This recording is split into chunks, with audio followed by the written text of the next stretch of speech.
చేస్తున్నారని లేకపోతే అలాంటి ఆరోపణలు కొంత ఎక్కువగా వస్తున్నాయి.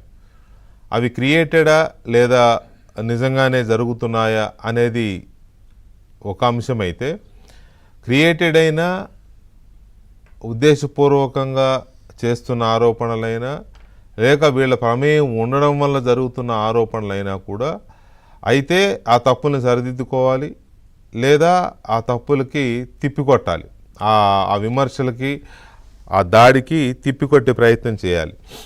అది పార్టీ పరంగానూ జరగాలి, ఆరోపణలు ఎదుర్కొంటున్న ఎమ్మెల్యేల పరంగానూ జరగాలి. పార్టీ నాయకత్వం ఇటువంటి విషయాల్లో ఏం చేస్తోంది, పైగా ఎమ్మెల్యేల మీద ఇలాంటి ఆరోపణలు ఎందుకు వస్తున్నాయి అనే దాని మీద ఒక కూలంకషమైన చర్చ ఎందుకు జరగడం లేదు? పార్టీలో ఆ క్రమశిక్షణ ఎక్కడో లైన్ దాటినట్టు కనిపిస్తోంది అనేది చంద్రబాబు నాయుడు ఆవేదన. ఎందుకంటే ఇంతకుముందు ఇలాంటి పరిస్థితి లేదు.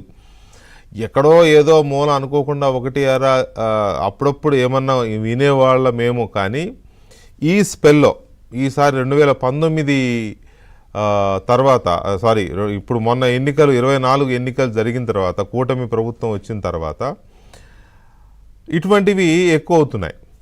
సరే, ఒకటి రెండు అయితే డైరెక్ట్గానే వాళ్ళ వీడియోలతో బయటకు వచ్చాయనుకోండి, అది వేరే విషయం. బట్ కొంతమంది ఎమ్మెల్యేల విషయంలో అలా వేధిస్తున్నాడు, ఇలా వేధిస్తున్నాడు, ఆరాచకాలు ఇట్లా కొంతమంది మీద వచ్చాయి. కొంతమంది మీదేమో పెత్తందారి పోకడలు, లేకపోతే డబ్బుల కోసము మైనింగ్లోను లేకపోతే వాటిలోను బెదిరింపులు, హుంకరింపులు ఇటువంటి కొంతమంది మీద వస్తున్నాయి. ఇక కొంతమంది విషయంలో కుటుంబ సభ్యులు డైరెక్ట్గా ఎంటర్ అయిపోతున్నారు. మొత్తం ఎమ్మెల్యేలు కాకుండా ఎమ్మెల్యేల భార్యలో లేకపోతే వాళ్ళో నడిపిస్తున్నారు వ్యవహారం అంతా, వాళ్లే డీల్స్ మాట్లాడుతున్నారు. ఇటువంటి ఆరోపణలు కొంతమంది విషయంలో వచ్చాయి. సో ఈ అన్ని విషయాలు వచ్చినప్పుడు ఎప్పటికప్పుడు ఒక్కొక్క విషయంలో ముఖ్యం చంద్రబాబు నాయుడు మాట్లాడుతున్నారు, రాష్ట్ర కమిటీకి చెబుతున్నారు, వాళ్ళు ఏదో మాట్లాడుతున్నారు. కానీ ఒక సిస్టమ్ని ఎందుకు, ఆల్రెడీ ఉంది సిస్టమ్, తెలుగుదేశం పార్టీలో ఈ డిసిప్లిన్ మెయింటైన్ చేసే సిస్టమ్ ఉంది. అది ఎందుకు యాక్టివ్ అవ్వలేదు, ఎందుకు యాక్టివ్గా లేదు? అది డీఫంక్ట్ అయిందా? ఇవి యాక్టివ్ అవుతున్నాయా? డీఫంక్ట్ అయిన సిస్టమ్ని ఎలా యాక్టివేట్ చేయాలి? రాష్ట్ర నాయకత్వం దాన్ని ఎందుకు సీరియస్గా తీసుకోవడం లేదు? పోలిట్ బ్యూరో ఎందుకు సీరియస్గా తీసుకోవడం లేదు? శాసనసభ పక్షం ఎందుకు సీరియస్గా తీసుకోవడం లేదు? ఆ ఎమ్మెల్యేలు ఎందుకు ఇలాంటి ఆరోపణలు వస్తున్నాయనే దాని మీద పునఃసమీక్షించుకుంటున్నారా లేదా? ఇలాంటి అంశాలు చాలా ఎక్కువగా వస్తున్నాయి. వీటి మీద చంద్రబాబు నాయుడు సీరియస్గా ఉన్నారు. రాష్ట్ర నాయకత్వానికి, రాష్ట్ర అధ్యక్షుడికి ఆదేశించారు దాని మీద వెంటనే రిపోర్ట్స్ కావాలని. ప్రత్యేకించి ఇప్పుడు 3 ఎమ్మెల్యేలు ఉన్నారు. ఒకటి గుంటూరు తూర్పు నజీర్ అహ్మద్, అలాగే ఆముదాల వలస కోన రవికుమార్, అలాగే అనంతపురం దగ్గుబాటి చౌదరి. ఈ ముగ్గురు మీద ఇప్పుడు లేటెస్ట్ ఇవి కోన రవికుమార్ మీద సౌమ్య అనే ఒక మహిళ, ఆమె చేసిన ఆరోపణలు, ఏదో తనను వేధిస్తున్నాడని, మానసికంగా శారీరకంగా వేధిస్తున్నాడు, దళిత మహిళని నేను అని సంథింగ్ ఆమె చేస్తున్న ఆరోపణలు ఒకటి వచ్చాయి. రెండోది, అంతకంటే కొంచెం ముందు నసీర్ అహ్మద్ ఇంకొక మహిళతో ఉన్నాడని వైఎస్ఆర్ కాంగ్రెస్ పార్టీ ఒక వీడియో రిలీజ్ చేసి కాస్త అడావుడి చేసింది. సాక్షిలోను అలాగే వాళ్ళ సోషల్ మీడియాలోను కొంత అడావుడి చేశారు. తర్వాత ఆ మహిళే వచ్చి ఇది కావాలని చేస్తున్నారు, అసలు అలాంటిది ఏమి లేదు అని ఆమె రివర్స్ కేసు పెట్టింది. ఈ వీడియో రిలీజ్ చేసిన వాళ్ళ మీద, సాక్షి మీడియా మీద, వైసీపీ మీద. దాంతో మళ్ళీ వీళ్ళు సైలెంట్ అయిపోయారు.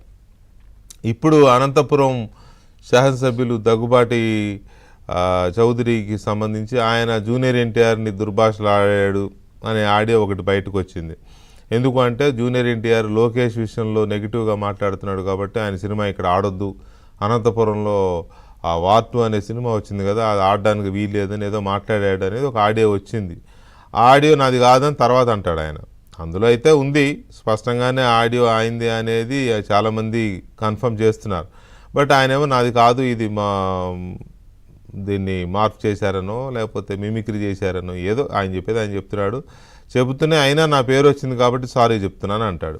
సో ఓవరాల్గా ఇవి వస్తున్నాయి. ఇంతకుముందు కొంతమంది మీద వచ్చాయి ఇటువంటి విషయాల్లో, అవి కొంతవరకు సెట్ అయినాయి. కానీ రిపీటెడ్గా ఎందుకు వస్తున్నాయి అనే దాని మీద చంద్రబాబు చాలా సీరియస్గా ఉన్నారు. ఇక మీద రావద్దు అనేది కావచ్చు. మరి రావడానికి గల కారణాలు ఏంటి అనేది ఒక అంశం అయితే, రెండోది కూటమి ప్రభుత్వం చేపడుతున్న పథకాల మీద వైఎస్ఆర్ కాంగ్రెస్ పార్టీ రంధ్రాన్వేషణ చేస్తోంది. తప్పులేదు, ఒక ప్రతిపక్ష పార్టీగా పథకాల్లో అమలులో ఎక్కడైనా లోపాలుంటే చెప్పొచ్చు. కానీ ఆ పథకం మీద దుష్ప్రచారానికి దిగుతోంది వైఎస్ఆర్ కాంగ్రెస్ పార్టీ అని తెలుగుదేశం పార్టీ చాలా బలంగా నమ్ముతోంది. పనిగట్టుకొని దుష్ప్రచారం చేస్తూ, లేకపోతే లేని దాన్ని ఉన్నట్టు ఆపాదిస్తూ చిలవల పలవలు చేసి దాన్ని బాగా వైరల్ చేయడము, ఆ సోషల్ మీడియాలో పెట్టి దాన్ని అలా చేయడం అనేది ఒకటి కనపడుతుంది. ఉదాహరణకి ఇప్పుడు అమ్మఒడి విషయంలో అలాంటి ప్రచారమే చేశారు. అమ్మఒడి అంటే ఇప్పుడు ఈ ప్రభుత్వం తీసుకొచ్చిన తల్లికి వందనం, ఆ విషయంలోనూ అలాగే చేశారు. ఇప్పుడు ఉచిత బస్సు అనే దాని మీద కూడా ఏదేదో మాట్లాడుతున్నారు. ఏసీ బస్సులకు ఇవ్వాలి, హైదరాబాదు బస్సులకు ఇవ్వాలి. అంటే హైదరాబాద్ బస్సులకు ఎలా ఇస్తారు? హైదరాబాదు అంటే ఒక రాష్ట్రం నుంచి వేరే ఏముంది అడగడానికి, ఏమో నోరే కదా. బెంగళూరుకు కూడా ఇవ్వాలి, లేకపోతే చెన్నైకి కూడా ఇవ్వాలి, అడగొచ్చు. ప్రభుత్వం ఒక సంక్షేమ పథకం పెట్టినప్పుడు దానికి కొన్ని లిమిట్స్ పెట్టుకుని, తెలంగాణలో ఓన్లీ ఆ జిల్లా వరకే ఫ్రీ. ఏ జిల్లాలో మహిళ అయినా ఆ జిల్లాలో బస్సు, ఆ జిల్లాల వరకు ప్రయాణిస్తే ఫ్రీ. ఇంకో జిల్లాకి వెళ్ళాలంటే టికెట్ కొనుక్కోవాలి. ఇప్పుడు ఏపీలో దాన్ని కొంచెం సడలించి రాష్ట్రంలో ఎక్కడికి వెళ్ళినా ఫ్రీ అని పెట్టారు. ఏకంగా హైదరాబాద్ వెళ్ళినా, హైదరాబాద్ నుంచి వచ్చినా కూడా దాన్ని ఫ్రీ చేయాలి, లేకపోతే వచ్చిన తర్వాత రీఎంబర్స్ చేయాలి, ఆ డబ్బులు తిరిగి ఇవ్వాలి. ఇలాంటి గొంతెమ్మ కోరికలు అనాలో లేకపోతే ఏమనాలో తెలియదు. ఇటువంటి వీటి మీద కౌంటర్ అటాక్ ఏది అనేది చంద్రబాబు నాయుడు అడుగుతున్న ప్రశ్న. ఎమ్మెల్యేలను కానీ పార్టీ నాయకత్వాన్ని కానీ ఇలాంటి ప్రచారం చేస్తున్నప్పుడు మీ వైపు నుంచి దాన్ని తిప్పికొట్టే యంత్రాంగం ఏది, తిప్పికొట్టే పరిస్థితి ఎందుకు కనిపించడం లేదు అనేది చాలా కీలకంగా ఆయన వేస్తున్న ప్రశ్న. దాని మీద కూడా నివేదిక అడిగారు. ఏం చేస్తున్నారు అనే దాని మీద ఆయన చాలా కీన్గా అబ్జర్వ్ చేస్తున్నట్టుంది. మూడవది, అసలు దుష్ప్రచారాన్ని తిప్పికొట్టడం సంగతి దేవుడెరుగు. అసలు ప్రచారం ఏది? ఈ పథకాల మీద, పథకాల మంచి చెడుల మీద, లేకపోతే తల్లికి వందనం మీద కానీ, లేకపోతే అన్నదాత సుఖీభవ కానీ, ఇప్పుడు ఫ్రీ బస్ కానీ, వీటి మీద ఎంతవరకు మీరు ప్రచారం చేస్తున్నారు? మన ప్రభుత్వం చేస్తున్న పథకాలు, అమలు చేస్తున్న పథకాల మీద ప్రజల్లోకి మీరు వీటి మీద ఎలా తీసుకెళ్తున్నారు? ప్రజల్లో ఎంతవరకు మమేకం అవుతున్నారు? అసలు మీరు ఇంటరాక్ట్ అవుతున్నారా? ఉదాహరణకి ఫ్రీ బస్ పెట్టారు, ఎమ్మెల్యేలు ఆ రోజు అక్కడక్కడ స్టార్ట్ చేసిన దగ్గర వెళ్ళారు, బస్సులు ఎక్కారు, ఏదో చేశారు.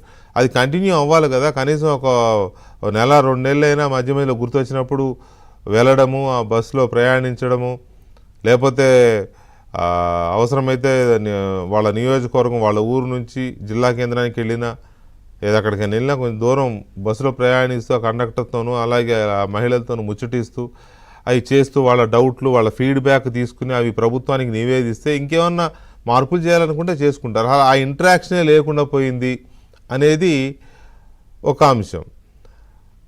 సో ఈ అన్ని అంశాలు చంద్రబాబు నాయుడు ఇంత సీరియస్గా తీసుకుని మాట్లాడుతూ ఉంటే ఎమ్మెల్యేల మీద ఈ రకమైన అభిప్రాయం చంద్రబాబు నాయుడికి ఎందుకు కలుగుతుంది? ఈ ఆరోపణల సంగతి ఏంటి? ఈ వేధింపుల సంగతి ఏంటి? అట్ ది సేమ్ టైం కొంతమంది ఎమ్మెల్యేలు సంపాదన అక్రమార్జనే ధ్యేయంగా, ఆధిపత్యమే ఇంపార్టెంట్ అన్నట్టుగా పెత్తనం చెలాయిస్తూ డబ్బు సంపాదించడము, ఆస్తులు కూడబెట్టుకోవడం, వీటి మీదే దృష్టి పెడుతున్నారు. వీటి సంగతి ఏంటి? ఇవన్నీ మాట్లాడదాం ఒక చిన్న బ్రేక్.